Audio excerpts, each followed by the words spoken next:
यह वीडियो जरा गौर से सुनिएगा।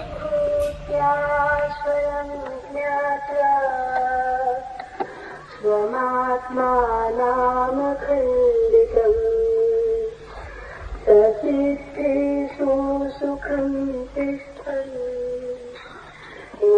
विकल्पात्मनात्मनि स्वगतं तेन वा नीतम् कुत्रलीनमिदं जगत् अधुनैव मया दृष्टम् नास्ति किन्मोहात्कृतम् देहेयं किमुपादेयम् विलक्षणम् अखण्डनारूपपीयूषाय पूर्णब्रह्ममहर्णवे नास्ति तत्र पश्यामि न शृणोभिनवेदम् स्वात्मन्यैव सदानन्द रूपेणास्मि सलक्षणा असङ्गोऽहम् अनङ्गो अहं लिङ्गो अहं हरि प्रशान्तोऽहमनन्तो अहं परिपूर्णनिरञ्जना अकर्ता अहं भोक्ता अहं विकारो अहम् अव्ययः शुद्धबुद्धस्वरूपोऽहम् केवलोऽहं सदाशिव तेषां विद्या सन्तारमाय गुरु उपान्तरतमो ब्रह्मणि ददौ ब्रह्मा घोराङ्गिरेश ददौ घोराङ्गिरा रैत्वाय ददौ रैत्वोय रामाय ददौ रामः सर्वेभ्यो भूतेभ्यो ददाविद्येन्निवारण अनुशासनम्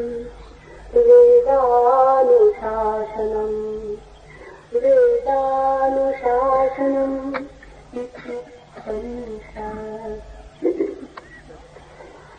गुरु के इस उपदेश को सुनकर शिष्य ज्ञानी बन गया और कहने लगा, जगत को मैंने अभी देखा था, वो कहाँ गया? किसने उसे ले लिया और वो किसमें लय हो गया? बड़ा आश्चर्य है कि क्या वो नहीं है अखंड आनंद रूप अमृत से भरे इस ब्रह्म रूप महासागर में अब मुझे क्या त्याग करना, क्या लेना, अन्य क्या है, विलक्षण क्या है? यहाँ मैं कुछ देखता भी नहीं, कुछ सुनता नहीं और कुछ जानता नहीं, क्योंकि मैं सदा आनंद रूप अपने आत्मा रूप में ही हूँ और मैं स्वयं भी अपने लक्षण वाला हूँ। मैं असल हूँ, शरीर रहित हूँ, बिना चिन्ह वाला हूँ। मैं भी श्री हरि हूँ, अत्यंत शांत हूँ। मैं अनंत हूँ, परिपूर्ण हूँ और प्राचीन से प्राचीन हूँ। मैं कर्ता नहीं हूँ, मैं भोक्ता नहीं हूँ, मैं विकास रहित नहीं हूँ और अविनाशी हूँ। वैसे ही मैं शुद्ध और ज्ञान स्वरूप हूँ। मैं ही केवल सदाशिव हूँ। ये विद्या गुरु ने उपांतरम को दी थी। उपांतरम ने ब्रह्मा को दी। ब्रह्मा ने गौरांगी रथ को दी थी। गौरांगी रथ ने रैत्व को दी थी। रैत्व ने राम को दिया और राम ने समस्त भूत प्राणियों को दे दिया। यह निर्वाण का उपदेश है, वेद की शिक्षा है और वेद की आज्ञा रूप है। इस प्रकार ये उपनिषद समाप्त होता है।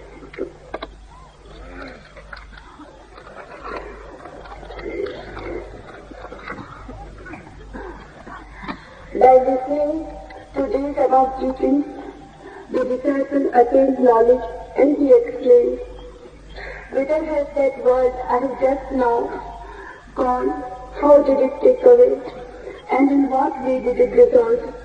Is it not immensely astonishing that it is not? What am I now to renounce in this great ocean-like tremble, which is home and full with the nectar of bliss? What to take? What is the other? What is more unique? Here, I do not even see anything. I do not even hear anything. And I do not even know anything, because I am ever blissful self, unique. I can be compared to none. I can be compared only to myself. I am absolutely alone, without body. I cannot be indicated. No symbol can represent me. I am the Supreme God Hari. I am immeasurably silent. I am the infinite, absolute, and most ancient. I am not the doer. I am not the one who indulges. I am without growth. I am the imperishable. I am already pure and knowledge itself. I am the Sadashiv, the eternally good. This knowledge was transmitted by the Guru to his disciple, Apan Parakam, who is in his turn transmitted it to Brahma. Brahma gave it to Gurangiras and the latter to Laikva. Laikva gave it to Rama and Ram gave it to all humanity. This is the teachings of Nirvana, of knowledge, Veda. It is ordained by itself. Thus ends the Upanishad.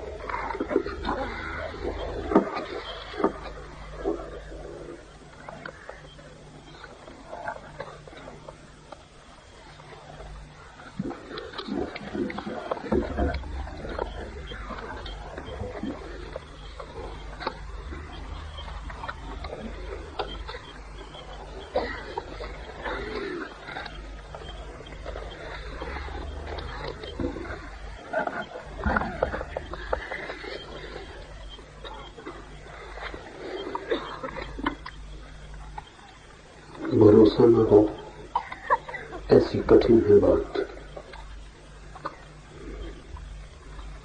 कठिन ही नहीं, हमें तो असंभव ही मालूम होती, क्योंकि ये सूत्र कहता है, गुरु की इन बातों को सुनकर शिष्य ज्ञान को उपलब्ध हो गया। सुनकर उपलब्ध हो गया, हमारे तर्क से मन को समझना नहीं पड़ेगा। लेकिन अगर सच में ही सुना हो तो असंभव नहीं है। अगर श्रवण किया हो तो असंभव नहीं है।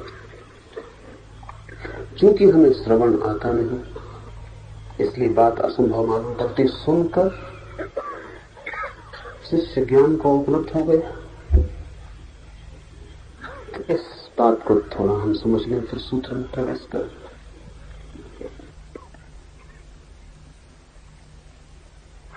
जिस युग में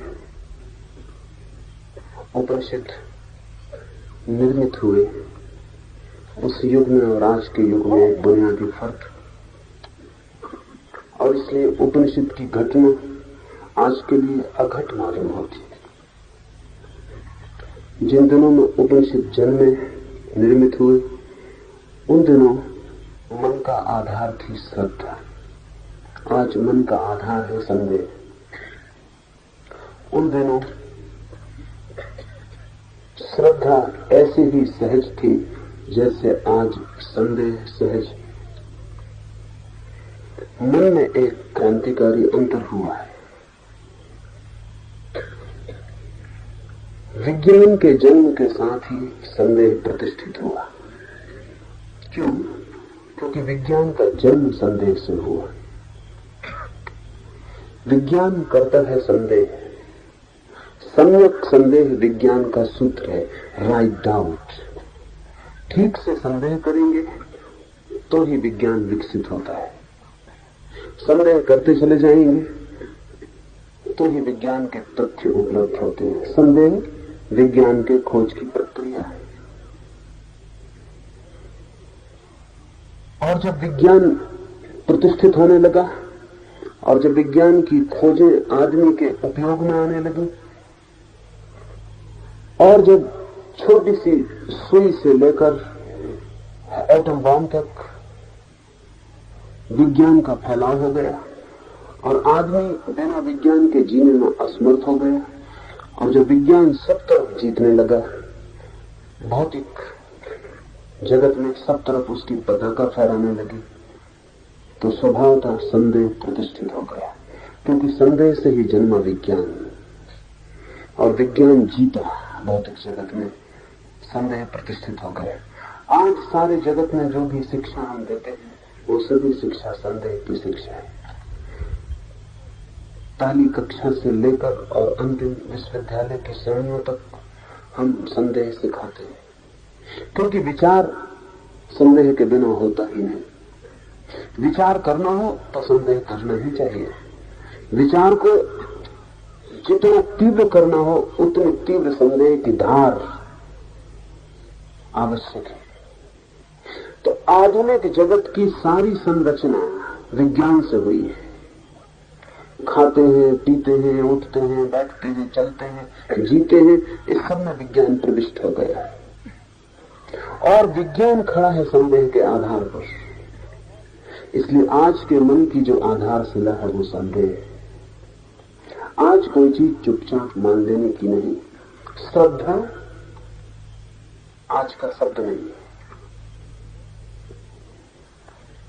जब उपनिषद रचे गए तो जैसे आज संदेह प्रतिष्ठित है तब श्रद्धा प्रतिष्ठित थी। जैसे संदेह आधार है विज्ञान का, ऐसे ही श्रद्धा आधार है धर्म की। इसको ठीक से ख्याल में लेना। जैसे संदेह के बिना विचार नहीं हो सकता, ऐसे ही श्रद्धा के बिना निर्विचार में नहीं आ सकती। संदेह और श्रद्धा विपरीत है। अगर विचार करना है तो ठीक संदेह आना चाहिए, फिर साहस से संदेह करना चाहिए, फिर इंच इंच परख करनी चाहिए, और बिना तर्क को स्वीकृत हुए कोई चीज स्वीकार नहीं करनी चाहिए, जो है परिणाम। लेकिन तर्क ही तब सहारा है और संदेह ही तब नाव है। अगर विचार में गति पानी है और अंततः अगर विचार से निष्कर्ष लेना है कोई, तो संदेह उपाय है। लेकिन धर्म विचार से संबंध ही नहीं रखता। धर्म का मामला ही उल्टा है। धर्म कहता है निर्विचार होना है। क्योंकि निर्विचार होना है इसलिए संदेह की कोई जगह नहीं रह जाती। निर्विचार होना है तो संदेह का कोई उपाय ही नहीं है। ये नाव काम की नहीं। अगर निर्विचार होना है तो संदेह से उल्टी चीज काम की होगी, क्योंकि संदेह विचार का आधार है। श्रद्धा है संदेह से विपरीत। स्वीकार, मान लेना, ट्रस्ट, भरोसा। ये दोनों नावें हैं, इनकी यात्रा अलग अलग है। किसी को वैज्ञानिक बनना हो तो श्रद्धा से नहीं बन सकता, और किसी को धार्मिक बनना हो तो श्रद्धा के बिना नहीं बन सकता। जैसे आज विज्ञान सफल हुआ है और सब तरफ जीवन पर आच्छादित हो गया, ऐसा ही उन दोनों धर्म सफल था और जीवन के रोए रोए पोर पोर में समाविष्ट था। उन दोनों सफलता ही एक सफलता थी, वो धर्म की थी। कोई आदमी उन दिनों कितना ही बड़ा वैज्ञानिक हो जाता है तो भी लोगों के लिए वो पाने योग्य स्थिति न मालूम होती। उन दिनों पाने योग्य स्थिति थी किसी बुद्ध की, किसी कृष्ण की, किसी अंगिरस की, किसी रैत्र की। उस दिन पाने योग्य स्थिति थी। उस दिन हमने उन लोगों को देखा था जैसे आज विज्ञान अपने चरम शिखर पर खड़ा है, ऐसा हमने उन दिनों धर्म को अपने चरम शिखर पर देखा था। विज्ञान जब शिखर पर होता है तो वस्तुएं बढ़ जाती हैं, यंत्र बढ़ जाते हैं, कुशलता बढ़ जाती है, भोग के साधन बढ़ जाते हैं। धर्म जब सफल होता है तो चैतन्य बढ़ता है, आत्मा बढ़ती है, त्याग के अनूठे रहस्य उपलब्ध हो जाते हैं। विज्ञान बढ़ता है तो बाहरी यात्रा बढ़ती है, धर्म बढ़ता है तो अंतर यात्रा बढ़ती है। वे बिल्कुल विपरीत हैं, उनकी दिशाएं प्रतिकूल हैं। उस दिन हमने देखे थे धर्म के दीप स्तंभ, और उन दीप स्तंभों के ही आधार पर सारे मनुष्य का चित्त निर्मित हुआ था। विद्यालय था, विद्यापीठ थी, गुरुकुल था, वे सभी श्रद्धा सिखा रहे थे। तो श्रद्धा हमारे खून में थी। स्वीकार कर लेना सहज था, अस्वीकार कर लेना बड़ा उल्टा काम था। अस्वीकार करने के लिए बड़ी चेष्टा करनी पड़ती किसी को, स्वीकार करने के लिए कोई चेष्टा नहीं करनी पड़ती थी। आज उल्टी है बात, आज अस्वीकार करने के लिए कोई चेष्टा नहीं करनी पड़ती, वो हमारा सहज रुख है। स्वीकार करने के लिए अथक चेष्टा करनी पड़ती, और तब भी भीतर कोई ना कोई कहता चला जाता है कि पता नहीं ठीक हो कि ना ठीक हो, कि पता नहीं धोखा हो, प्रवंचना हो, कि पता नहीं क्योंकि मैंने तो जाना नहीं है, दूसरे किसी ने जाना है, कहां तक सच होगा। विज्ञान जब जीतता है तो संदेह जीतता है। इसीलिए भारत में विज्ञान का जन्म नहीं हो सका, हो नहीं सकता था। जहां श्रद्धा गहन हो वहां विज्ञान की यात्रा हो ही नहीं सकती। इसलिए उपनिषद के दिन अवैज्ञानिक दिन थे, विज्ञान का कोई विकास नहीं था। इसीलिए पश्चिम में आज धर्म का कोई विकास नहीं हो सकता, क्योंकि विज्ञान सफल हो गया है, संदेह जीत गया है, और ये यात्राएं विपरीत है। पूर्व में दिया धर्म, क्योंकि पूर्व में मन को आधार दिया श्रद्धा का। पश्चिम ने दिया विज्ञान, क्योंकि पश्चिम ने मन को आधार दिया संदेह का। मैं नहीं कहता कि संदेह गलत है, नहीं मैं कहता हूं कि संदेह सही, न मैं कहता हूं श्रद्धा सही है और न मैं कहता हूं श्रद्धा गलत है। मेरी बात को ठीक से समझ लें। अगर कोई विज्ञान में श्रद्धा का उपयोग करे तो गलत है, अगर कोई संदेह का धर्म में उपयोग करे तो गलत है, अगर कोई श्रद्धा का धर्म में उपयोग करे तो सही है, और अगर कोई संदेह का विज्ञान में उपयोग करे तो सही है। संदेह की अपनी सामर्थ्य है, पदार्थ को जानने में संदेह की प्रगट सामर्थ्य है, स्वयं को जानने में संदेह नपुंसक है। श्रद्धा की कोई सामर्थ्य पदार्थ को जानने की नहीं, लेकिन स्वयं को जानने की सामर्थ्य केवल श्रद्धा की है। और जब हम एक उपाय का उसके जगत से विपरीत जगत में उपाय करते हैं तो हम मुश्किल में पड़ जाते हैं। कोई आवश्यकता नहीं है। जब मुझे घर के बाहर जाना है तो मुझे मेरा मुंह घर के बाहर की तरफ रखना पड़ता है और पीठ घर की तरफ करनी पड़ती है। जब मुझे घर आना है तो मुझे मुंह घर की तरफ करना पड़ता है, पीठ बाहर की तरफ करनी पड़ती है। श्रद्धा है घर की तरफ मुंह, संदेह है बाहर की तरफ मुंह। श्रद्धा और संदेह एक ही सिक्के के दो पहलू हैं, लेकिन दोनों की उपयोगिता अलग है, दोनों की निष्पत्तियां अलग है। और जिसने इन दोनों में भ्रम किया वो कठिनाई में पड़ जाता है। जिन दिनों उपनिषद रचे गए उन दिनों श्रद्धा थी आधार, जो सुना जाता था वो सीधा आत्मसात हो जाता। श्रद्धा का अर्थ है ग्राहकता, श्रद्धा का अर्थ है प्रेम पूर्ण स्वीकार। इस स्वीकार का सारा आयोजन था। ऐसा कोई रास्ते चलते किसी से कुछ कह नहीं देता था, गुरु के पास वर्षों बैठना पड़ता था, गुरु को वर्षों तक पीना पड़ता था, गुरु के साथ वर्षों तक जीना पड़ता था। धीरे धीरे गुरु की श्वास की गति शिष्य के भी श्वास की गति हो जाती थी। धीरे धीरे गुरु का उठना बैठना शिष्य का भी उठना बैठना हो जाता था। धीरे धीरे दोनों के बीच एक तालमेल, एक अंतर सामंजस्य निर्मित हो जाता था। और तब शिष्य जानता था अपने अंतरतम से कि गुरु सत्य है। ये पहचान धीरे धीरे होती थी। ये पहचान किसी को रास्ते में पकड़ कर पूछ लेने की नहीं थी कि क्या ब्रह्म है।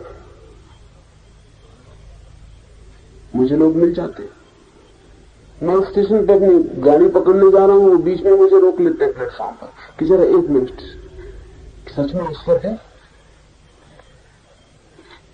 वो क्या कह रहे हैं? जैसे कि ईश्वर है या नहीं ऐसा कोई उत्तर दिया जा सकता है, जैसे कि इस उत्तर को पाने के लिए किसी तैयारी की कोई भी जरूरत नहीं,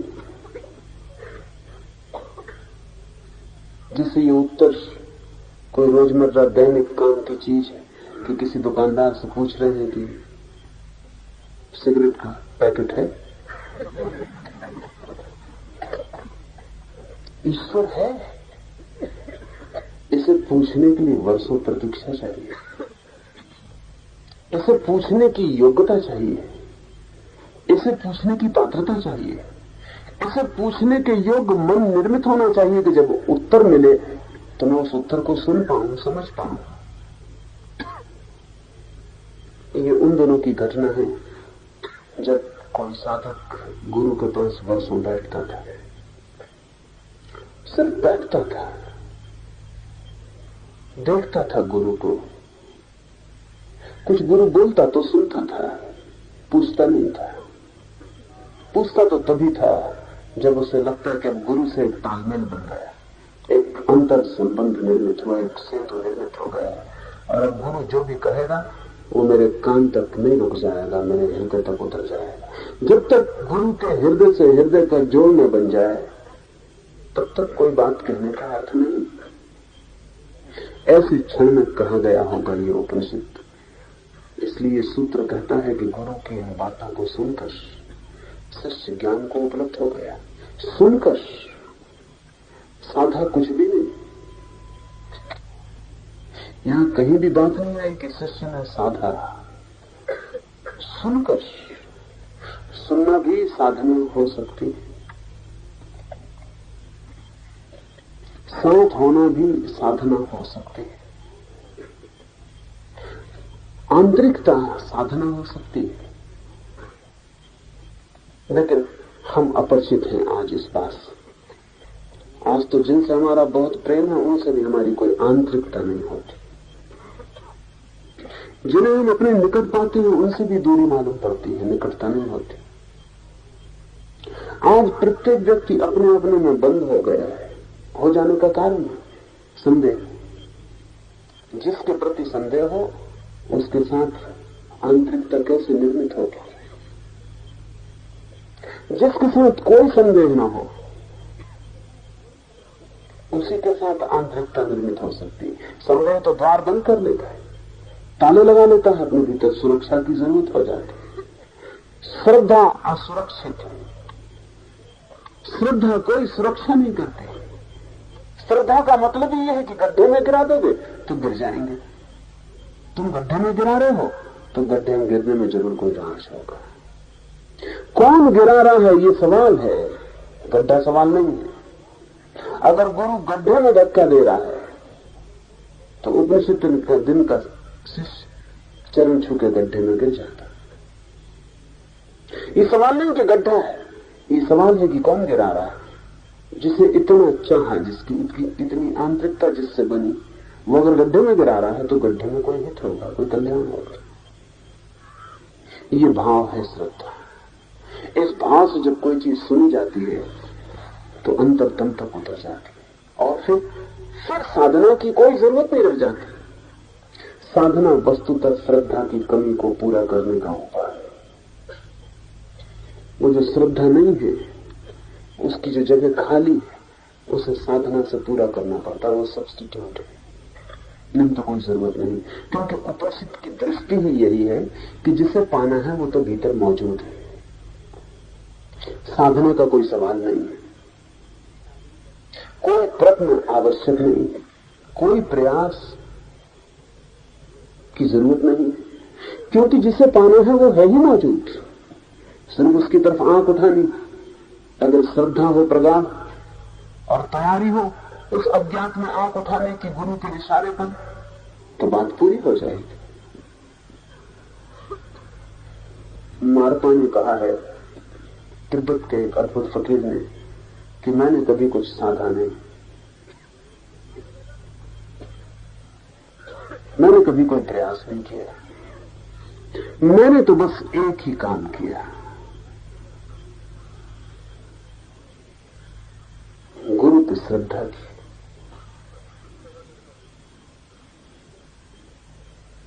बड़ी मजेदार घटना है हमारे पास। मारपा जब गुरु के पास आया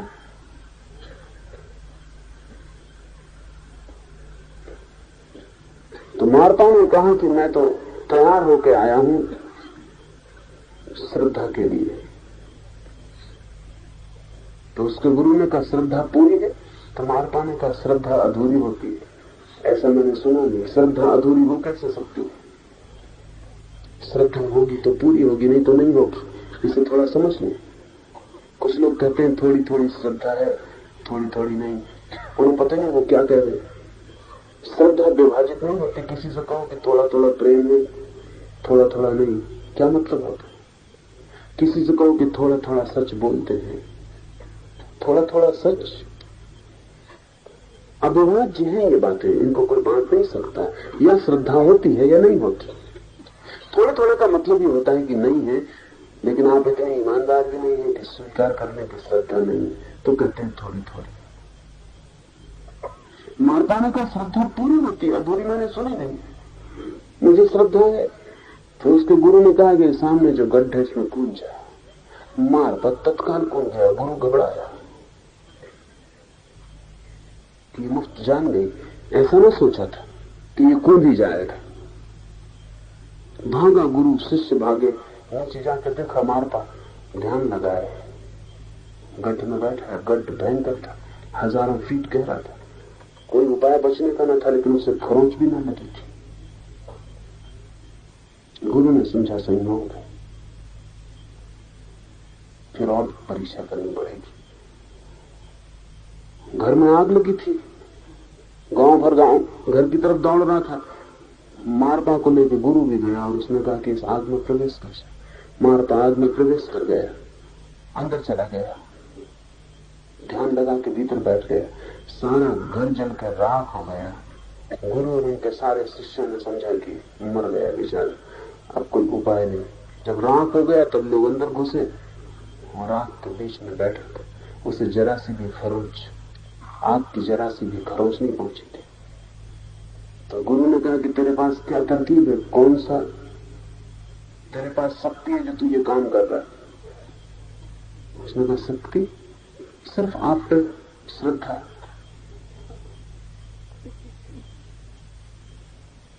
गुरु ने उसे पानी पर चलने को कहा, वो पानी पे चल गया। तब तो गुरु ने सोचा कि जब मेरे नाम से मारपा ऐसे चमत्कार कर रहा है तो मैं क्या नहीं कर सकता हूं। लेकिन गुरु चला और पानी में डूब गया।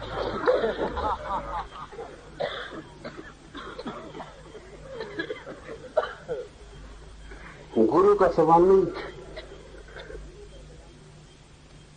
गुरु की कोई श्रद्धा नहीं थी कि पानी पे चला जा सकता है, कि आग में बचा जा सकता है, कि गड्ढा चोट नहीं पहुंचाएगा। गुरु तो खुद डरे हुआ था कि हो कैसे रहा है। ये मारपा जरूर कोई और तरकीब जानता है जो मुझे पता नहीं। पानी पे चलेगा कोई कैसे? मारपा को चलते हुए देखकर भी गुरु को श्रद्धा नहीं आई कि पानी पे चला जा सकता है। उसे लगा कि जरूर कोई तरकीब है, कोई और राज है जो मुझे पता नहीं, और वो मुझे धोखा दे रहा है कि सिर्फ श्रद्धा से चल रहा हूं। और अगर मुझ पर श्रद्धा रख के ये पानी पे चल रहा है तो मैं तो चली जाऊंगा। यहां भूल हो गई। श्रद्धा से चल रहा था वो। किस पर श्रद्धा है ये सवाल नहीं था, श्रद्धा थी हृदय में। उसको तो इतने भाव था कि जब गुरु कहता पानी में चलो तो चलना हो जाएगा। इसमें रत्ती भर कहीं कोई संदेह आता, इसमें क्षण भर को भी संदेह आता तो मारकर डूब जाता। श्रद्धा नाव है, लेकिन एक छेद भी हो तब दबा देती। गुरु चला, डूब गया। तो गुरु ने मारपा को कहा कि तू मुझे धोखा दे रहा है, कुछ न कुछ तेरे पास तरकीब है। मैं तो चला, मेरे नाम से तू चल गया और मैं खुद नहीं चल पाया। तो मारपा ने कहा अब मेरा भी चलना मुश्किल है। जब मैंने आपको डूबते देखा मामला खत्म हो गया, मेरी श्रद्धा टूट गई। अब भूल के मुझे आप आज्ञा मत देना, अब मैं पूरी न कर पाऊंगा, और अब मैंने पूरी की तो जिंदा नहीं लौटूंगा। मैंने आपको डूबते देख लिया, अब उपाय नहीं है मेरे पास। जिस नाव से मैं चलता था वो टूट गई, फिर मारपा नहीं चल सका। ये कहानी मीठी, उपयोगी है। श्रद्धा की अपनी एक शक्ति है अगर श्रद्धा तो साधना अनावश्यक है, श्रद्धा काफी है। श्रद्धा नहीं है तो साधना अति आवश्यक है, श्रद्धा काफी नहीं है। एक बड़ी मजेदार बात हो गई है, क्योंकि मध्य युग में संतों को ऐसा लगा कि नास्तिकता बढ़ती जा रही है और कोई धर्म में उत्सुक नहीं दिखाई पड़ता। इसलिए कौन करेगा लंबी साधनाएं, कौन करेगा जप, कौन करेगा तप, कौन साधेगा योग, कौन उतरेगा तंत्र में, कोई उतरने वाला नहीं दिखाई पड़ता। लोग धीरे धीरे धीरे धीरे धर्म में अनुसुक होते जा रहे हैं। इसलिए संतों ने कहा कलयुग के लिए तो राम नाम ही एक सहारा है, कि इतना तो कम से कम कलयुग में भी लोग कर लेंगे कि राम का नाम लेने, इसमें कुछ खर्च तो होता नहीं। लेकिन बड़ी भूल हो गई। धर्म का जो विज्ञान है उसके विपरीत है ये बात। कलयुग में साधना की सबसे ज्यादा जरूरत है, क्योंकि श्रद्धा नहीं है। इसे थोड़ा समझ लें, क्योंकि बड़ा विपरीत दृष्टिकोण है जो मैं कह रहा हूं। कलयुग में साधना की सर्वाधिक जरूरत है, सतयुग में नहीं थी। क्योंकि श्रद्धा नहीं है, तो श्रद्धा को किस चीज से पूरा करिएगा? राम नाम भी काम कर सकता है, लेकिन उसको ही जिसमें श्रद्धा हो। तो सतयुग में राम नाम का काम करता रहा होगा, अब नहीं करेगा। तो मैं आपसे कहता हूं कि कलयुग में राम नाम लेने से कुछ भी होने वाला नहीं है, क्योंकि जिस हृदय में राम नाम जैसी बात भी कुछ कर सकती थी, वो श्रद्धालु हृदय अब नहीं है। अब तो कठोर साधना करनी पड़ेगी, बड़ा श्रम उठाना पड़ेगा, तब कुछ हो सकता है। क्यों? क्योंकि श्रद्धा की कमी किस चीज से पूरी होगी? श्रद्धा का मतलब होता है दूसरे पर भरोसा, गुरु पर, परमात्मा पर, किसी पर। श्रद्धा का मतलब होता है दूसरे पर इतना प्रगाढ़ भरोसा कि वो जो कह दे हो जाए। जब श्रद्धा ना हो तो अपने पर ही भरोसा रह जाता है। साधना है अपने पर भरोसा, किसी और के सहारे कुछ ना होगा, हम खुद ही मेहनत करेंगे। कलयुग में कठोर साधना की जरूरत है। राम नाम से कुछ भी कलयुग में नहीं होने वाला, सतयुग में होता था, नाम से भी हो जाता था। बहाने थे, कोई भी काम कर जाता था, आदमी तो तैयार ही था, भाव उसका गहरा था, जरा सी चिंगारी बारूद तैयार थी, आग लग जाती थी। भीतर वो श्रद्धा की बारूद ही नहीं कि राम की जरा सी चिंगारी भी भीतर पड़ जाए तो आग लग जाए। अब तो भीतर पानी भरा हुआ है संदेह का, चिंगारी क्या, बड़े से बड़ा बम भी फेंको वो भीतर ठंडा हो जाता, वो वहां पड़ता है अंदर पानी में, शांत होकर बैठ जाता। ये सूत्र समझने जैसा है। गुरु के इस उपदेश को सुनकर शिष्य ज्ञान को उपलब्ध हुआ और कहने लगा, जो गुरु ने कहा था वो उसे दिखाई पड़ने लगा। जो गुरु ने कहा था वो उसने सुना ही नहीं, वो उसका अनुभव बनने लगा। जो गुरु ने कहा था उस पर उसने सोचा नहीं, विचारा नहीं, वो उसका प्रत्यक्षीकरण होने लगा। कहने लगा, जगत को मैंने अभी अभी देखा था, कहां गया? सुनी ये बात कि जगत मिथ्या है, सुनी ये बात कि सौंदर्य अपना ही प्रक्षेपण, सुनी ये बात कि आकर्षण सब अपने ही सपने,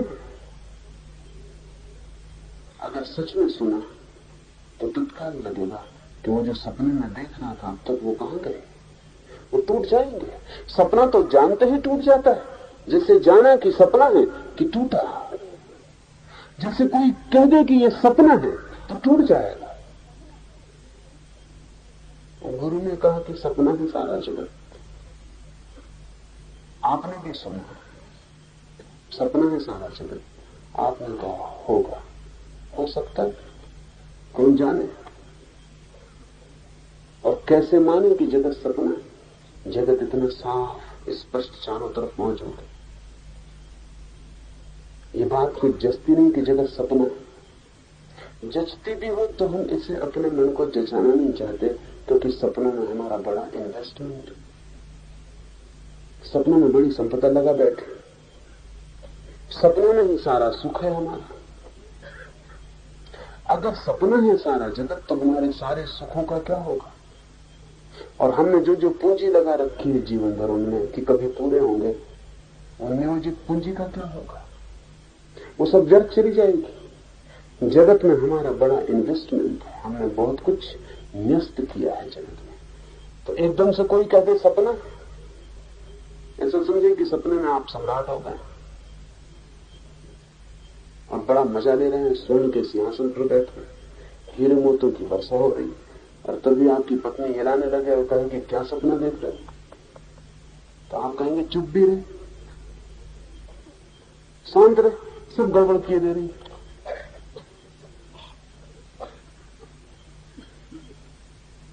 बामुश्किल तो ऐसा सपना देखने को मिला था, उसे तोड़ना कठिन मालूम पड़ रहा है। हम सब सपने देख रहे हैं। गुरु कहता है ये सब सपना है, ये सब माया है। कौन इस बात को मानने को राजी होगा? वही जो अपने सुखों और दुखों को, अपने लोभ को, मोह को एक तरफ हटाकर इस सत्य को देखे कि क्या ये सच है?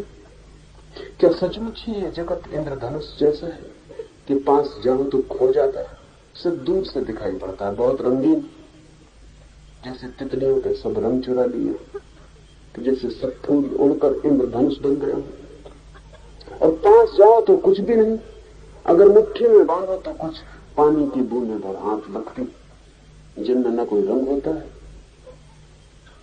न कोई रूप होता है।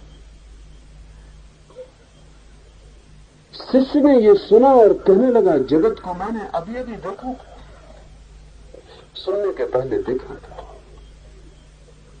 गुरु से मिलने के पहले देखा था, खूब भर के देखा था आंख, और देखने का बड़ा मन बना था कि और देखता रहूं, देखता रहूं। अभी अभी सब कुछ था, वह कहां गया? ये वक्तव्य बड़ा गहरा है। इसी से कह रहा है कि तुमने क्या किया, कि जैसे कोई सपने को तोड़ दे ऐसा तुमने तोड़ दिया। वो कहां गया जगत जो मैंने अभी अभी देखा था, जो मैं अब तक मानता था कि था, जो अब तक मैं जानता था कि है, आज अचानक मेरे हाथ से छूट गया और मैं खाली हो गया। किसने उसे छीन लिया मुझसे? इसमें पीड़ा भी है उसको छीन जाने की, इसमें बोध भी है कि अब वो दोबारा मिल ना सकेगा, इसमें समझ भी है एक घटना घट गई है और वह किसमें लय हो गया। बड़ा आश्चर्य कि वह नहीं निश्चित है।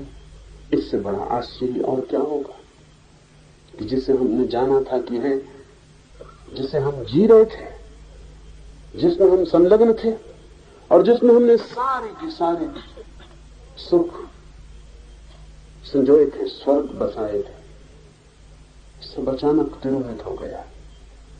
बड़ा आश्चर्य है कि क्या वह नहीं है? अभी भी बीच में खड़ा हुआ है शिष्य, उस तरफ जो जगत था खो गया है, अभी नए पर पकड़ नहीं बैठी।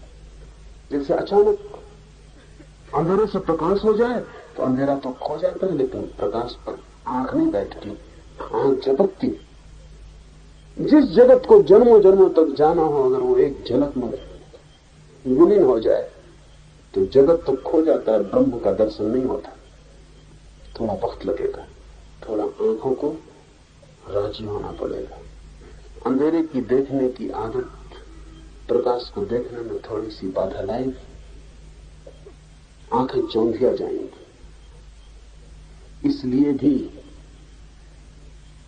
इसलिए भी साधना का एक उपयोग है कि धीरे धीरे प्रकाश हो, ताकि आंखें चौंधिया न जाए। सत्य अगर सीधा सीधा सामने आ जाए, आप अंधे हो जाएंगे। अंधे इसलिए हो जाएंगे कि उसे देखने की क्षमता आंख को जुटानी पड़ती है। आंख जैसी है वैसी उसे देख नहीं सकती, आंख टूट जाएगी। इतना विराट है विस्फोट कि आपकी छोटी सी आंख उसे नहीं सह पाएगी, अंधी हो जाएगी, रोशनी खो जाएगी। सूरज के पास जैसे पहुंच जाए तो जो हालत हो जाए वो हालत हो जाए।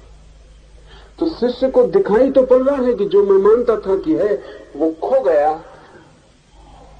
अभी वो नहीं दिखाई पड़ रहा है, जो उसकी जगह अब दिखाई पड़ेगा। बड़ा आश्चर्य है, इतनी बड़ी भूल भी हो सकती थी क्या? इतनी बड़ी भ्रांति भी संभव थी क्या कि पूरा जीवन ही स्वप्न हो?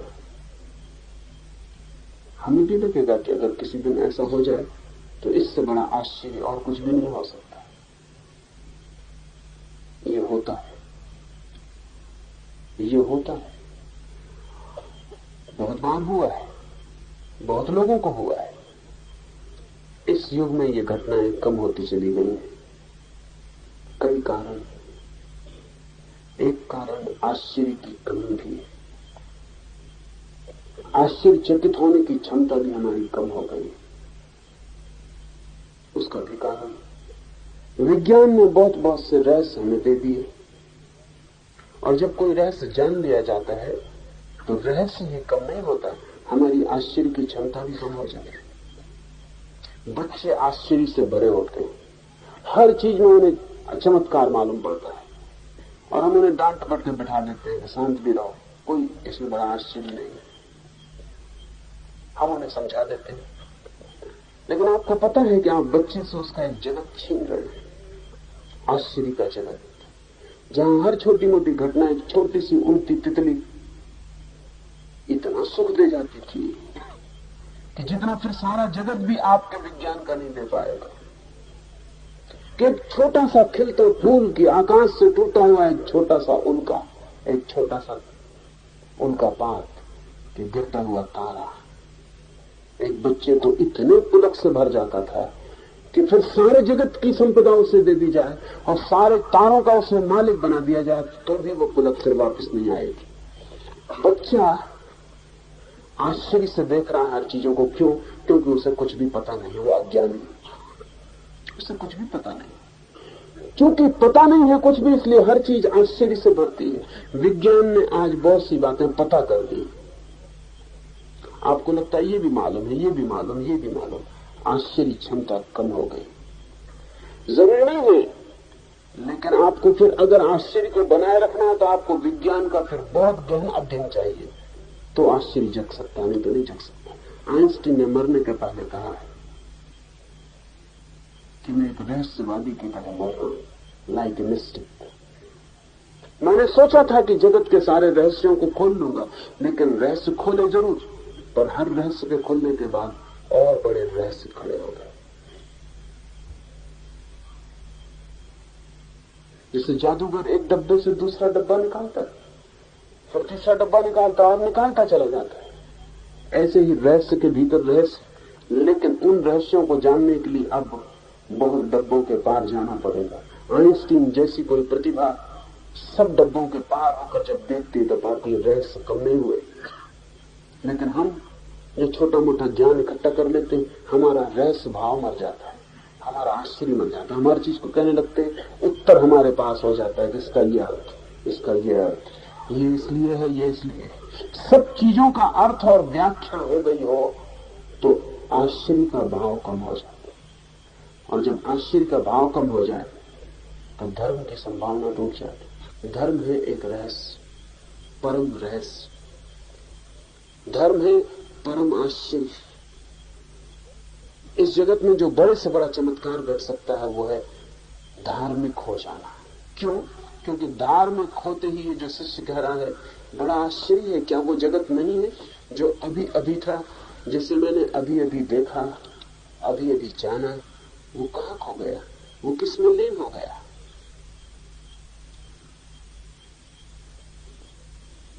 लेकिन तत्क्षण दूसरी पंक्ति आप देखते, पहली पंक्ति आश्चर्य की है, दूसरी पंक्ति आनंद की। आश्चर्य के पीछे ही आनंद छिपा है, और जिसका आश्चर्य खो गया उसे आनंद कभी भी ना मिलेगा। आश्चर्य आनंद का द्वार है, जिसका द्वार ही बंद हो गया वो आनंद के भवन में कभी प्रवेश न करेगा। दूसरी पंक्ति तत्काल है, अखंड आनंद रूप अमृत से भरे इस ब्रह्म रूप महासागर में अब मुझे क्या त्याग करना, क्या लेना, अन्य क्या है, विलक्षण क्या है? अगर ये सारा जगत ही मिथ्या हो गया तो अब मुझे कुछ भी छोड़ना नहीं। जिसे छोड़ सकता था वो खो ही गया। अब मुझे कुछ भोगना भी नहीं, क्योंकि जिसे भोग सकता था वो अब नहीं। न कुछ पकड़ना है, न कुछ छोड़ना है, न कुछ लेना है, न कुछ हटाना है। वो सारा का सारा जगत भोग और त्याग का विलीन हो गया है। इस सूत्र को थोड़ा ख्याल में ले लें। जब जगत विलीन होता है तो ये मत सोचना कि भोग ही विलीन होता है, त्याग भी विलीन हो जाता है। क्योंकि भोग और त्याग तो उस जगत के हिस्से थे जो था। एक आदमी धन इकट्ठा करता था वो भोगी था, एक आदमी धन त्याग करता था वो त्यागी था। लेकिन जिसका जगत ही विलीन हो गया हो, धन ही विलीन हो गया हो, उसके लिए क्या त्याग और क्या भोग? इसलिए उपनिषद के ऋषि आपकी परिभाषा में त्यागी नहीं थे। उपनिषद के ऋषि आपकी भाषा में भोगी भी नहीं थे, त्यागी भी नहीं थे।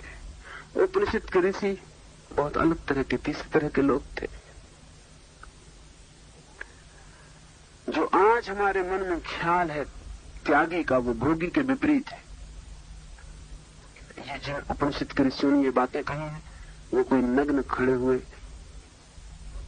सब छोड़कर भाग गए लोग नहीं थे। वे कोई भटकते हुए सन्यासी नहीं थे। वे न त्यागी थे न भोगी थे। वे अति सामान्य और सरल लोग थे, बच्चों की तरह जी रहे थे। और उनके लिए वो सारा जगत जहां त्याग और भोग घटता है, दोनों विलीन हो गए थे। उन दोनों का कोई मूल्य न रहा था, दोनों का। इसलिए जब इस मुल्क में बुद्ध और जैन धर्म के प्रभाव में भोग के विपरीत त्याग की धारणा प्रबल हुई, तो उपनिषद के ऋषि धीरे धीरे हमें भूलते चले गए। क्योंकि वो एक अलग ही तरह के लोग थे। उनको हम भोगी नहीं कह सकते, क्योंकि वो कभी इकट्ठा करने के लिए उत्सुक न थे। उन्हें हम त्यागी भी नहीं कह सकते, क्योंकि वो छोड़ने के लिए भी आतुर नहीं थे। उन्हें कोई दे जाता तो वो ले भी लेते थे, और उनसे कोई ले जाता तो वो उसका पीछा करने भी जाने वाले नहीं थे। एक घटना आपसे कहूं, उससे ख्याल आए, कबीर का लड़का था कमाल। कबीर त्यागी थे, कमाल उपनिषद के ऋषियों जैसा था। तो कबीर के शिष्यों ने कबीर को कहा कि कमाल को यहां से अलग कर दो, क्योंकि कोई इसको रुपए पैसे, आपको कोई रुपए पैसे भेंट करता है तो आप कहते हैं नहीं, कोई जरूरत नहीं, इस मिट्टी का हम क्या करेंगे। वही कमाल बाहर बैठा रहता है, वो लोग जो आपको देने आते हैं और आप नहीं लेते, कमाल को दे देते हैं। कमाल कहता खुश रहो, रख लेता है। तो ये अड़चन है। ये लड़का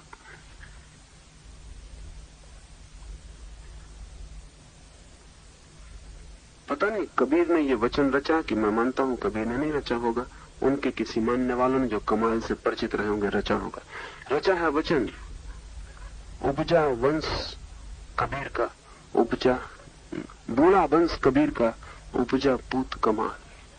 सारा वंश खराब कर दिया कबीर का इसने। एक कमाल जो पूत पैदा हो गए, सपूत सब खराब कर दिया।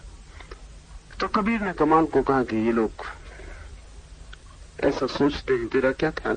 कमाल ने कहा, तो हम यहां न रहते, दूसरे झोपड़े में रहने लगते। कमाल दूसरे झोपड़े में चला गया। काशी के नरेश को खबर मिली।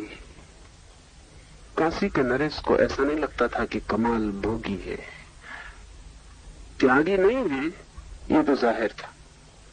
भोगी है ऐसा नरेश को शक नहीं था। फिर उसने कहा फिर भी जांच कर लेनी चाहिए। तो नरेश एक बहुमूल्य हीरा लेकर आया और उसने कमाल को भेंट किया। तो कमाल ने कहा, अरे क्या पत्थर भेंट करने लाए, न खा सकते न पी सकते। तो सम्राट ने सोचा कि लोग तो मुझसे कहते हैं कि वो कुछ भी दो तो रख लेता है, और मैं हीरा लाया हूं, लाखों का है, और वो कहता क्या पत्थर ले आए। तो बात लोगों की ठीक नहीं जचती। तो सम्राट सोच के कि कमाल नहीं लेता है, उठा के वापस रखने लगा। तो कमाल ने कहा, अरे बड़े पागल हो, एक तो पत्थर का बोझ यहां तक ढोया, अब क्या वापस भी ले जाओ, रख दो। तब तो सम्राट को बड़ा शक हो गया, ये आदमी तो कुछ गड़बड़। देखिए हमारा मन कैसा है। तर्कयुक्त तो यही है जो कमाल ने किया कि जब पत्थर ही है तो यहां तक ढोया, ये मुसीबत झेली, अब वापस ढोगे, छोड़ भी दो। पहली बात सम्राट को जची थी। भोगी को त्याग की बात हमेशा जचती। दूसरी बात बिल्कुल नहीं जची और लगा कि ये संदिग्ध मामला है। फिर भी उसने कहा कहां रख दूं? तो कमाल ने कहा, पूछते हो कहां रख दूं तो मतलब तुम इसे पत्थर नहीं मानते, ले ही जाओ। कहां रखने का क्या सवाल है, पत्थर ही है, पड़ा रहने दो। फिर सम्राट जांचने के लिए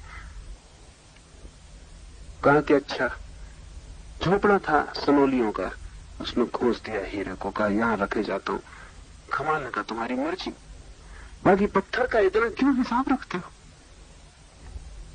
महीने भर बाद सम्राट वापस लौटा। उसे पक्का था कि वो दूसरे दिन ही हीरा बिक गया होगा या छिपा दिया गया होगा। महीने भर बाद आया, कमाल से पूछने लगा कि हीरा रख गया था महीने भर पहले। कमाल ने कहा कि मैंने तभी कहा था पत्थर है, अब तो मुझे झंझट में डालोगे। कहां रख गए थे तुम? पता नहीं, कोई ले गया हो। सम्राट ने कहा कि ये होशियारी की बातें कर रहा है, पता नहीं कोई ले गया हो, या पता नहीं वहां हो भी, तुम देख लो। पर सम्राट हैरान हुआ, हीरा वहीं घुसा था, वहीं सनोलियों में हीरा दबा था। उपनिषद के ऋषि ऐसे लोग थे।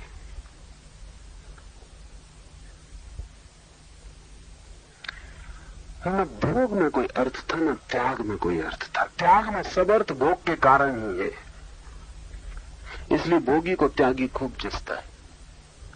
विपरीत होता है, आकर्षण में आता है, आंख में चुभता है, लगता है कि ये हम नहीं कर सकते और ये आदमी कर रहा है। तो भोगी त्यागी के पैर छूते। उसका कारण उनको लगता है कि हम तो भोजन छोड़ नहीं सकते और ये आदमी महीने भर से उपवास कर रहा है, परो पैर में पड़ जाओ। और हम तो घर नहीं छोड़ सकते और इसने सब छोड़ दिया। हम वस्त्र नहीं छोड़ सकते, ये नग्न सड़क पर खड़ा है, इसके पैर में पड़ जाओ। जो हम नहीं कर सकते वो कोई कर दे तो हमें लगता है आदर योग्य है। सब त्याग का आदर भोग के कारण है। इसलिए एक मजेदार घटना घटती, जितना संपन्न समाज हो, भोगी समाज हो, उतना ज्यादा त्याग का आदर करता है। जैन है, संपत्ति ज्यादा है, सुख सुविधा ज्यादा है, तो उनकी अपेक्षा अपने साधु से बहुत त्याग की होती है। ये बड़ी मजेदार बात है। समाज भोगियों का, सुविधा संपन्न लोगों का, लेकिन अपने त्यागी से वो अपेक्षा बड़ी करते हैं त्याग की, तो वो आदर ही नहीं करेंगे उसका। हिंदुओं का इतना भाव नहीं है त्यागी के प्रति कि वो इतना त्याग करे, ये करे वो करे। इसलिए हिंदू त्यागी कोई जैन त्यागी के मुकाबले कहीं टिकता नहीं। और उसका कुल कारण इतना है कि हिंदू समाज की दृष्टि से कोई बड़ा संपन्न समाज नहीं, बड़ा दरिद्र वर्ग है।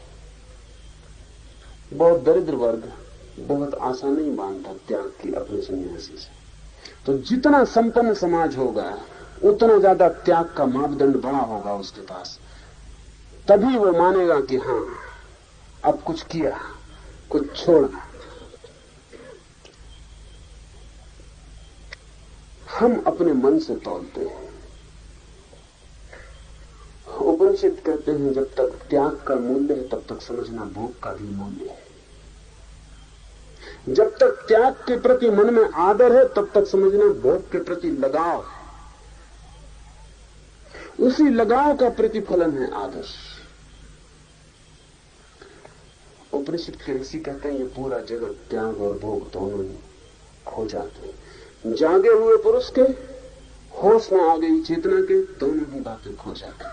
और शिष्य कहता है क्या करूं त्याग, क्या पाऊं, क्या छोड़ूं? अखंड आनंद के सागर में मैं डूब गया। तत्क्षण वो जगत खोया नहीं कि एक नया अमृत का जगत मिला नहीं। युगपथ उसी क्षण हो जाती है घटना, देखने में चाहे थोड़ी देर लग जाए। यही मैं कुछ देखता भी नहीं, कुछ सुनता भी नहीं, कुछ जानता भी नहीं, और ये जो अमृत का अखंड सागर जिसमें मैं डूब कर खड़ा हो गया हूं, यहां मैं कुछ देखता भी नहीं, मुझे कुछ दिखाई नहीं पड़ता। क्योंकि दिखाई तो वस्तुएं पड़ती हैं, मुझे कुछ सुनाई नहीं पड़ता। क्योंकि सुनाई तो सदा दूसरे की आवाज पड़ती। मैं कुछ जानता भी नहीं, क्योंकि ज्ञान भी और का ही ज्ञान है, जानकारी और की ही जानकारी है। मैं तो बस सिर्फ एक आनंद का अनुभव कर रहा हूं, सदा आनंद रूप अपने आत्मा में हो। न मेरा अब कोई और ज्ञान है, न मेरी कोई दृष्टि है, और न मुझे कुछ सुनाई पड़ता। मेरी कोई इंद्रियां अब काम नहीं करती। अब तो मेरे भीतर सिर्फ एक ही घटना घट रही कि मुझे सदा आनंद का अनुभव हो रहा है। और ये जो मेरे भीतर आज मुझे अनुभव में आ रहा है, ये विलक्षण, अद्वितीय, कोई उपमा नहीं जिससे मैं इसे समझाऊं, कोई प्रतीक नहीं जिससे मैं इसकी व्याख्या करूं। मैं स्वयं ही अपने लक्षण वाला हूं। मैं असंग हूं, शरीर रहित हूं, बिना चिन्ह वाला हूं। मैं ही श्री हरि हूं, अत्यंत शांत हूं। मैं अनंत हूं, परिपूर्ण हूं और प्राचीन से प्राचीन हूं। ये अनुभव हो रहा है उसे। संसार खोते ही ये अनुभव होने शुरू हो जाता है। स्वप्न टूटते ही ये सत्य की प्रतीत होनी शुरू हो जाती है। असंग हूं मैं, शरीर रहित हूं, चिन्ह नहीं मेरा कोई। मैं ही श्री हरि हूं, मैं ही भगवान हूं, मैं ही राम हूं, मैं ही कृष्ण हूं। अत्यंत हूं शांत, अनंत हूं, परिपूर्ण हूं, प्राचीन से प्राचीन हूं। मैं करता नहीं, भोगता नहीं, विकास रहित, अविनाशी हूं। वैसे ही मैं शुद्ध रूप, ज्ञान स्वरूप, केवल हूं, सदाशिव। ये घोषणा शिष्य की। गुरु ने ये कहा था, समझाया था कि ऐसा है। इसे शिष्य दो तरह से ले सकता था। इसे बौद्धिक ज्ञान बना लेता और कहता कि ठीक, मैं भी राजी हूं, आप जो कहते हैं मेरी बुद्धि की समझ में आता है। तब यह उपनिषद व्यर्थ हो गया होता। लेकिन शिष्य का यह अनुभव बन गया। उसने कहा जो आप कहते हैं वो मुझे भी दिखाई पड़ रहा है, उसे मैं भी अनुभव कर रहा हूं। और शिष्य घोषणा करता है मैं ही हरि हूं, मैं ही प्राचीन से प्राचीन, मैं ही सदाशिव हूं। यह विद्या गुरु ने अपांतरम को दी। गुरु का नाम नहीं, पहले खोजी का नाम नहीं। किसने पहले इसे जाना कुछ पता नहीं। ये मजे की बात है, वो समझ लेने की है। क्योंकि अध्यात्म कोई नई बात नहीं। अध्यात्म है प्राचीन से प्राचीन, सनातन। जब से मनुष्य रहा है तब से अध्यात्म रहा है। हम ऐसे किसी युग की कल्पना नहीं कर सकते जब अध्यात्म ना रहा हो। हम ऐसे युग की कल्पना तो कर सकते हैं जब विज्ञान नहीं था। हम ऐसे युग की कल्पना कर सकते हैं जब कला नहीं थी, हजार चीजें नहीं थी। पर ऐसे युग की हम कल्पना नहीं कर सकते जब आदमी रहा हो और अध्यात्म न रहा हो, क्योंकि अध्यात्म की प्यास ही आदमी का मौलिक लक्षण। विज्ञान न हो तो भी आदमी आदमी हो सकता है, धन न हो तो भी आदमी आदमी हो सकता है, शिक्षा न हो तो भी आदमी आदमी हो सकता है। अशिक्षित आदमी भी आदमी है और अवैज्ञानिक समाज का आदमी भी आदमी है, लेकिन अध्यात्म न हो तो आदमी आदमी नहीं होता, पशु हो जाता है। अध्यात्म ही आदमी का लक्षण है। अरस्तु ने कहा है मनुष्य की परिभाषा में कि man is a rational animal, बुद्धिमान प्राणी। वो बात उतनी सही नहीं, क्योंकि बुद्धिहीन मनुष्य को भी मनुष्य तो कहना ही पड़ेगा। बुद्धि बिल्कुल ना हो तो भी मनुष्य तो कहना ही पड़ेगा, वो कोई लक्षण नहीं। मैकियावेली ने कहा man is a political animal, आदमी जो है वो एक राजनीतिक जानवर है। आजकल के आदमी को देखें तो उसकी बात सही लगती है, एकदम राजनीतिक जानवर है। राजनीति खाता, राजनीति पीता, सुबह से अखबार, रात तक वही चर्चा, राजनीति ही जीवन मालूम पड़ती।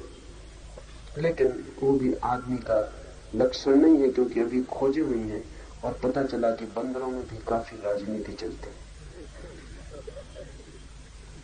जंगली जानवरों में भी काफी राजनीति चलती है।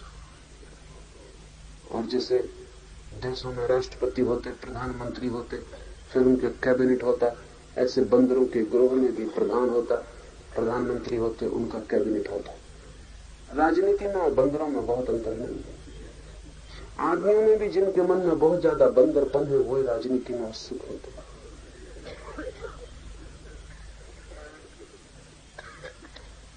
लेकिन आदमी आध्यात्मिक प्राणी है, वो उसकी वास्तविक लक्षण है। तो किसने सबसे पहले ये विद्या खोजी, उसका कोई नाम नहीं दिया। ये बहुत अच्छा किया। उसका मतलब हुआ कि इतनी पुरानी है, इतनी सनातन है कि पहले आदमी का कोई पता नहीं।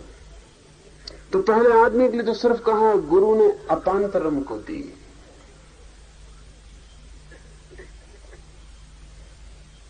अपांतरम भी बड़ा अद्भुत शब्द है। इसका मतलब है नाम मात्र के शिष्य को।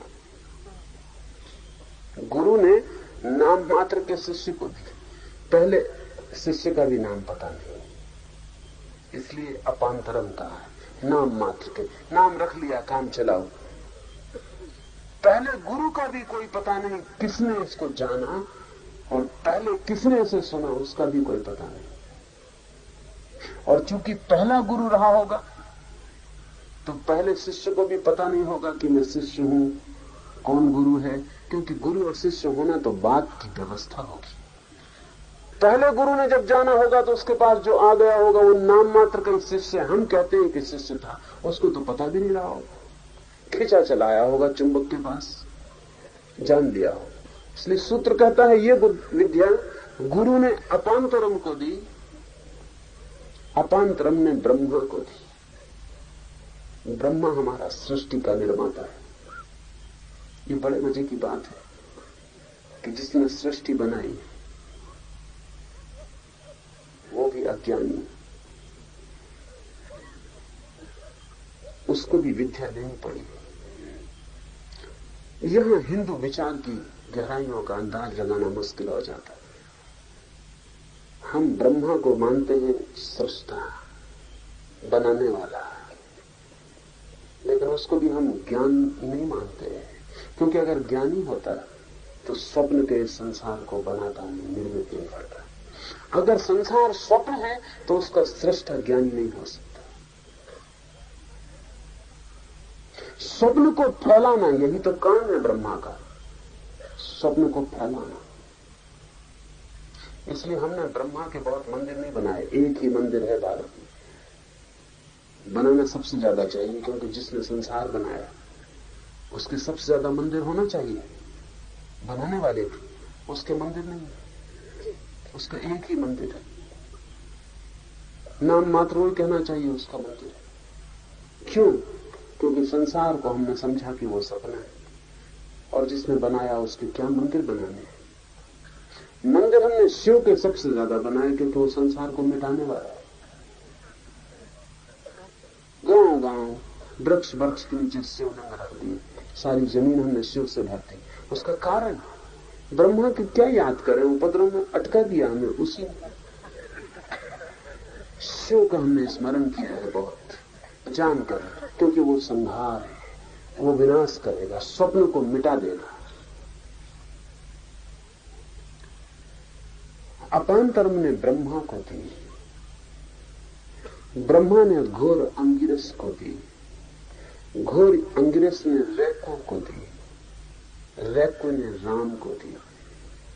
ऐसी उस परंपरा में और हजारों लोग हुए हैं। ये महत्वपूर्ण नाम चुन लिए गए हैं। इस बीच हजारों लोग हुए हैं जिनके नामों का भी पता नहीं, लेकिन महत्वपूर्ण नाम चुन लिए गए। ये बहुत प्रसिद्ध लोग हैं। घोरी अंगिरस उस जमाने का, उपनिषद के जमाने का बड़े से बड़ा ज्ञाता पुरुष है। उसने रैको को दी। रैको भी एक बहुत अद्भुत ऋषि है। रैको ने राम को दी, और राम ने समस्त भूत प्राणियों को दी। राम के द्वारा ये बोध विराट हुआ, बहुत लोगों तक पहुंचा। उसके पहले ये इजोटेरिक थी, उसके पहले ये गुप्त विद्या थी, और कोई गुरु किसी शिष्य को चुपचाप देता था। राम ने इसे समस्त प्राणियों के लिए खुला कर दिया। राम के हाथों में आके ये विद्या गुप्त ना रही, प्रकट हो गई। राम ने इसे समस्त भूत प्राणियों को दिया। यह निर्वाण का उपदेश है। निर्वाण का उपदेश का अर्थ होता है ये मिटने का उपदेश है। जैसे दिया बुझ जाए, ऐसा खुद को बुझा लेने का उपदेश है। लेकिन खुद को जो बुझाता है वही उस परम सत्ता को पाता है, जिसे बुझाने का कोई उपाय नहीं। जो बुझ सकता है मेरे भीतर वो मेरा अहंकार है, जो नहीं बुझ सकता वही मेरे भीतर ब्रह्म है। तो जो बुझ सकता है उसे बुझा दो, ताकि जो नहीं बुझ सकता उसका अनुभव हो सके। यही वेद की शिक्षा है। समस्त वेद का यही सार है, और वेद का यही अनुशासन है। इस प्रकार यह उपनिषद समाप्त होता है। यह उपनिषद बड़े अनूठे ढंग से समाप्त होता है। गुरु के उपदेश से समाप्त नहीं होता, शिष्य की उपलब्धि से समाप्त होता है। गुरु ने क्या कहा इस पर ही समाप्त नहीं होता, शिष्य को क्या हो गया इस पर समाप्त होता है। और जब तक कोई शिक्षा हो ना जाए जीवन, तब तक उसका कोई भी मूल्य नहीं। जब तक कोई शिक्षा जीवंत न हो सके, तब तक मन का विलास है। उपनिषद मन का विलास नहीं है, जीवन का रूपांतर नहीं। गुरु ने अपांतरम को दी, अपांतरम ने ब्रह्मा को दी, ब्रह्मा ने घोरी अंगिरस को दी, घोरी अंगिरस ने रैको को दी, रैको ने राम को दी, राम ने समस्त भूत प्राणियों को दी। और हमने पुनः इस अद्भुत चिंतन, दर्शन, साधन की पद्धति को फिर से अपने भीतर जगाने की कोशिश की, फिर से थोड़ी लौ को उकसाया। यहां से जाने के बाद उस लौ को उकसाते रहना। कभी ऐसी घड़ी जरूर आ जाएगी कि आप भी कह सकेंगे, अभी अभी देखा था उस जगत को, वो कहां गया? क्या वो नहीं है? और जिस दिन आपको भी ऐसा अनुभव होगा, उस दिन आप भी कह सकेंगे, मैं हरि हूं, मैं सदाशिव हूं, अनंत हूं, आनंद हूं, मैं ब्रह्म हूं। और जब तक ये आपके भीतर न हो जाए, तब तक कैसा ये निर्वाण का उपदेश, कैसा ये वेद का सार। और तब तक ये उपनिषद यहां तो समाप्त हो गया, लेकिन आपके लिए समाप्त नहीं हुआ है। एक दिन ऐसा है कि आप भी कह सकें कि उपनिषद की शिक्षा मेरे लिए भी समाप्त हो गई। मैं वहां पहुंच गया जहां उपनिषद पहुंचाना चाहते।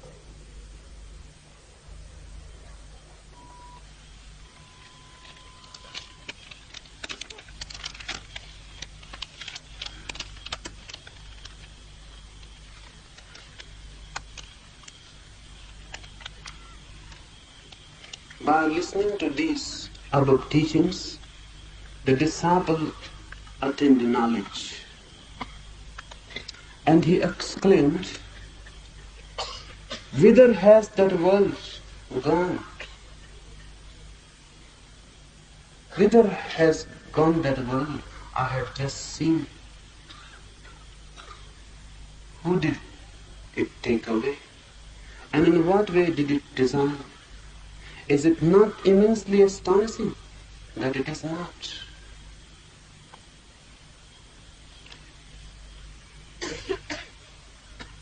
This is a very unique happening. The teacher was talking that this world is just a dream. And unless this dream ceases, the world of reality, the world of truth cannot be attained. Cease dreaming and enter the world of reality. He was teaching, and you would have never imagined that by just listening to this, the disciple attained to knowledge. How it can happen? It is not happening to us. We have heard it also. It has not happened to us. Why? And why this could happen to that disciple? What is the difference? You are listening, but that listening is not a sermon. You are listening, but that listening is not total. You are listening, but you go on standing outside. Only the mechanical part of your ears listens. Or at the most, the mechanical part of your mind thinks about it. But the heart remains untouched. You go on protecting your heart from the teaching. You are afraid.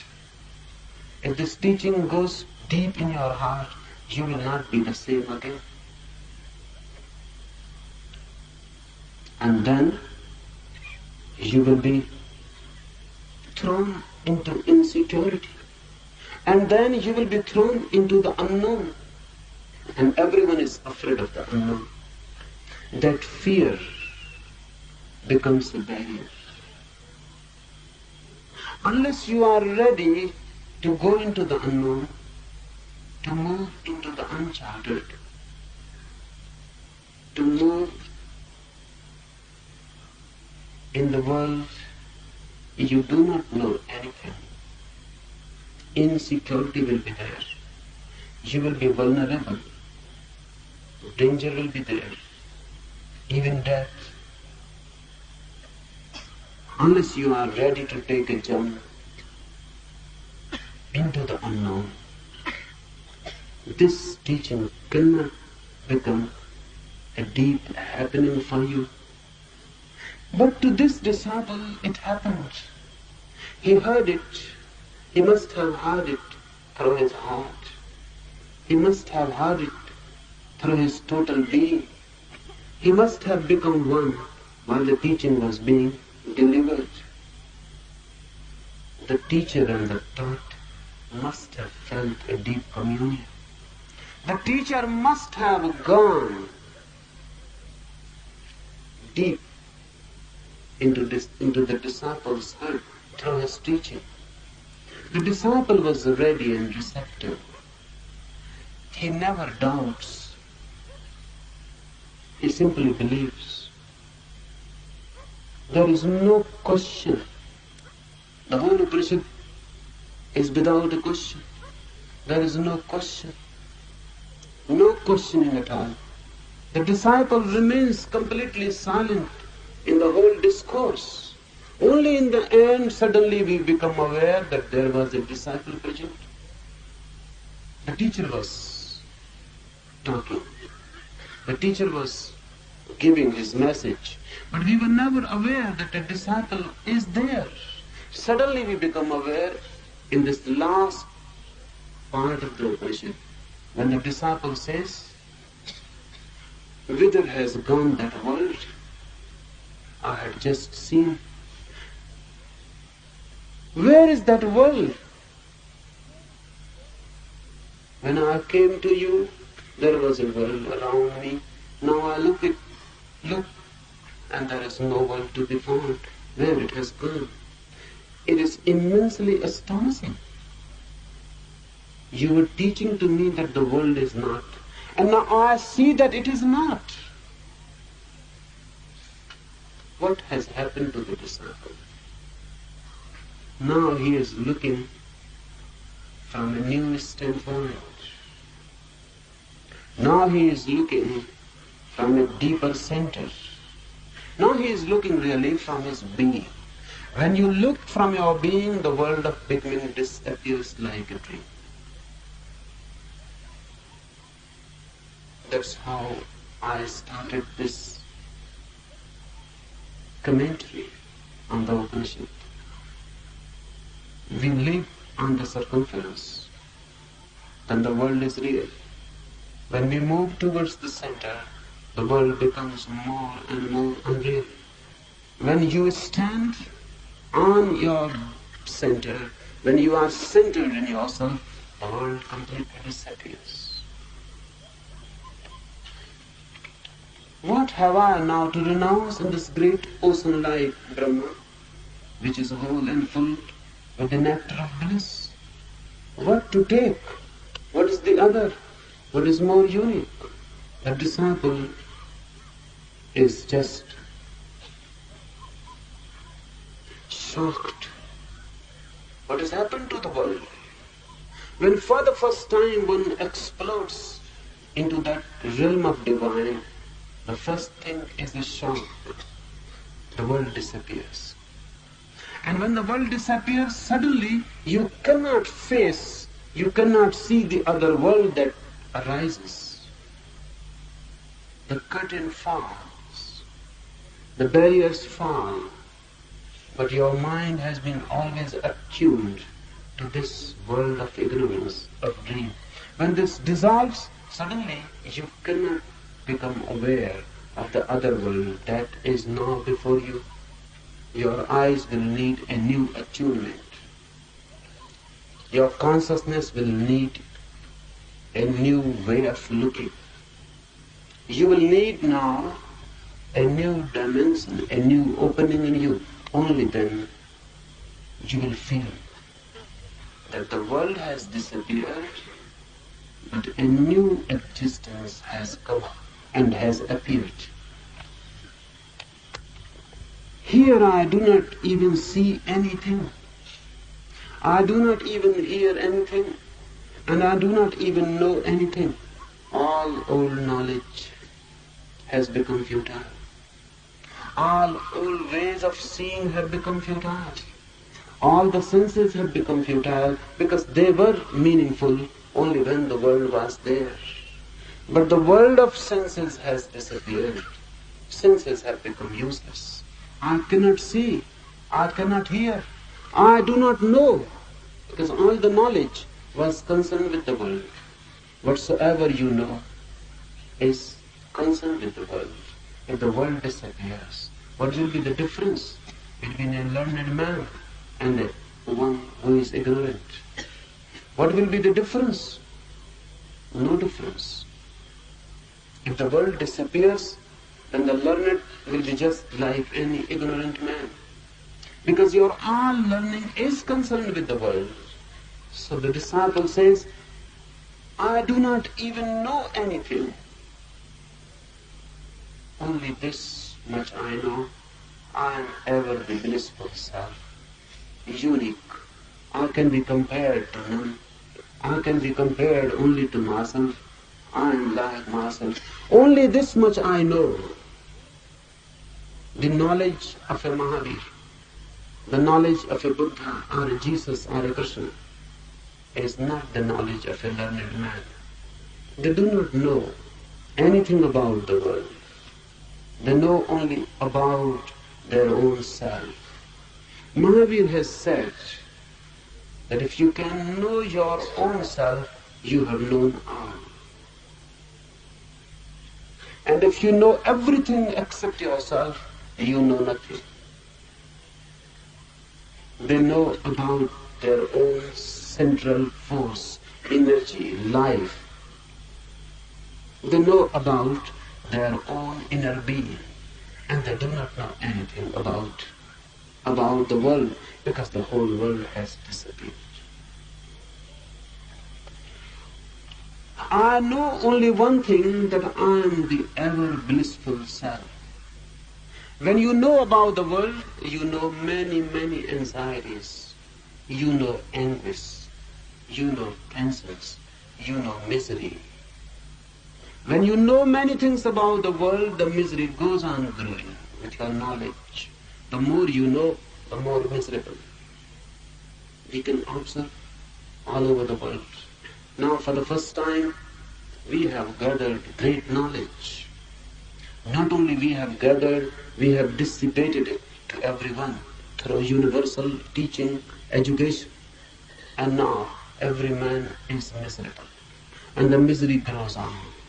On the one hand, knowledge grows.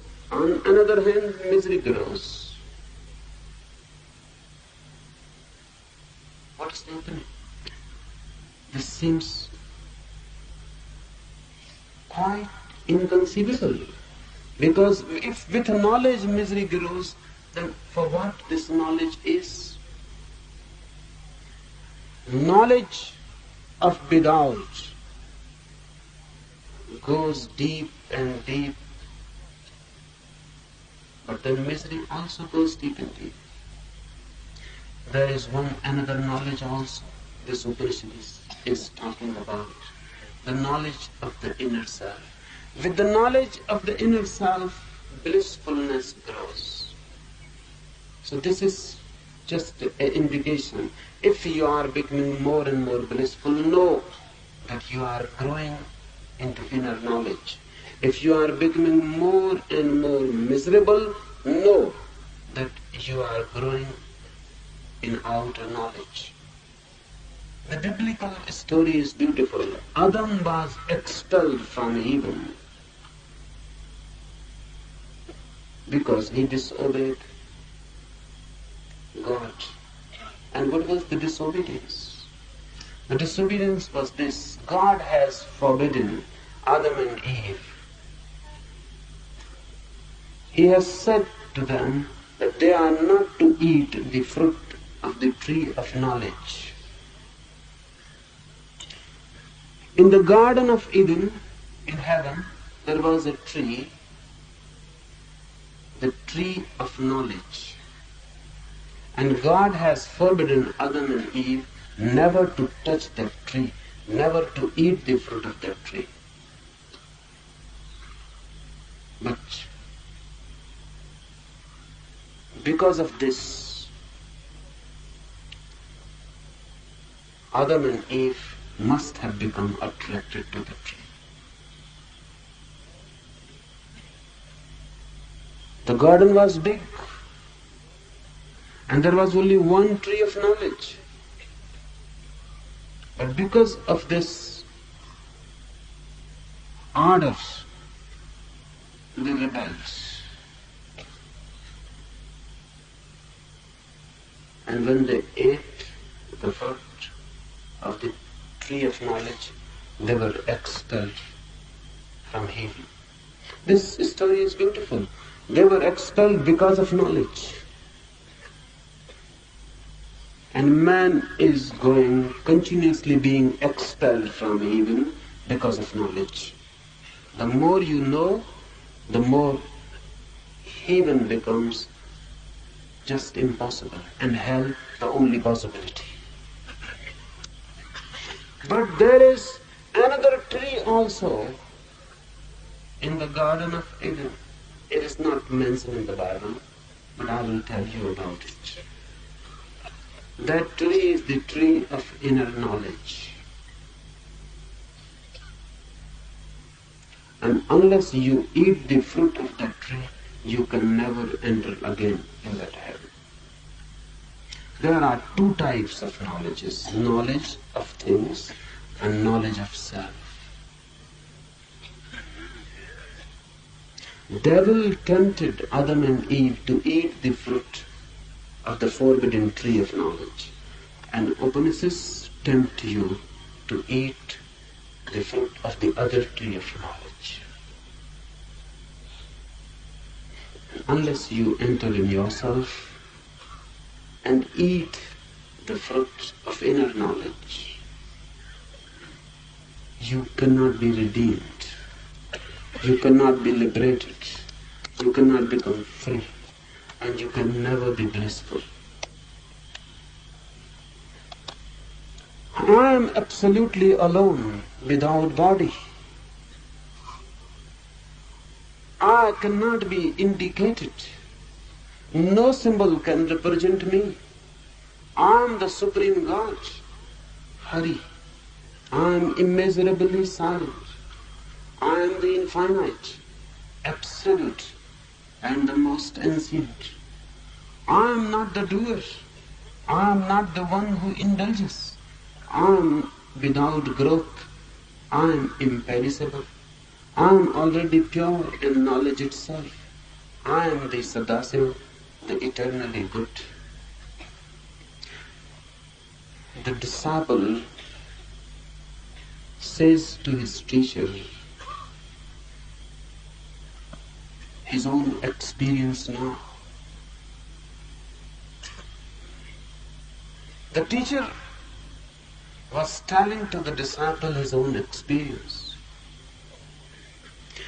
Disciple is not saying that I am convinced now whatsoever you say is true.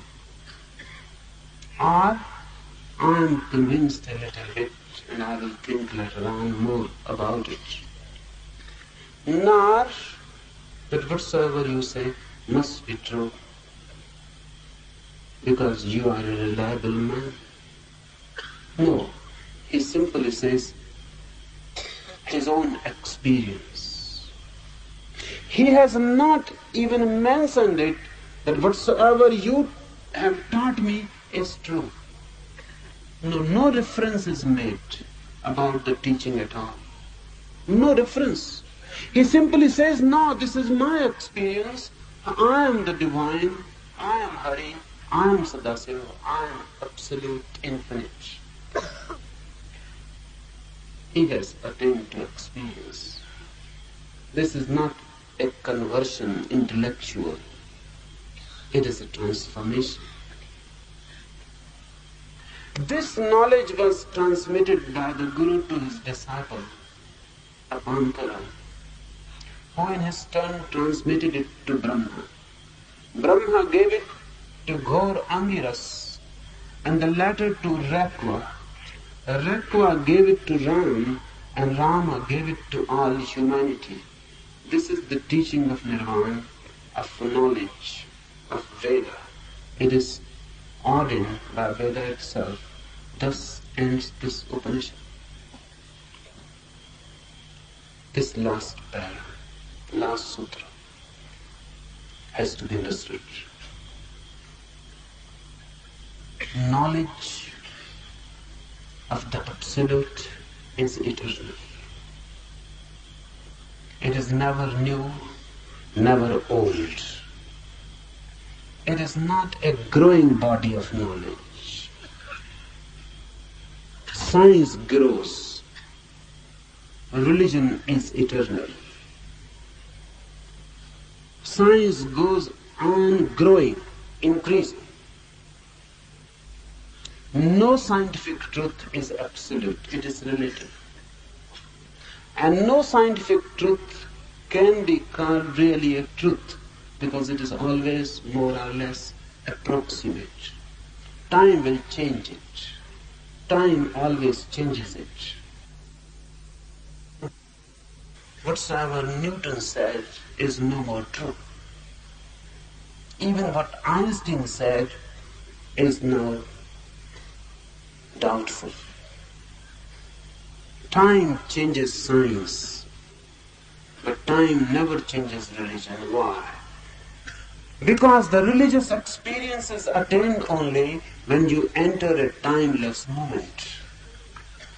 When you enter in yourself and time stops completely. No flow of time is there. No past, no present, no future. Time stops completely. You are here and now. Only this moment remains, and this moment becomes eternal. In timelessness, a religious experience is attained.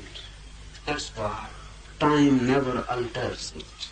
This sutra says that whatsoever is taught in this Upanishad is not something new.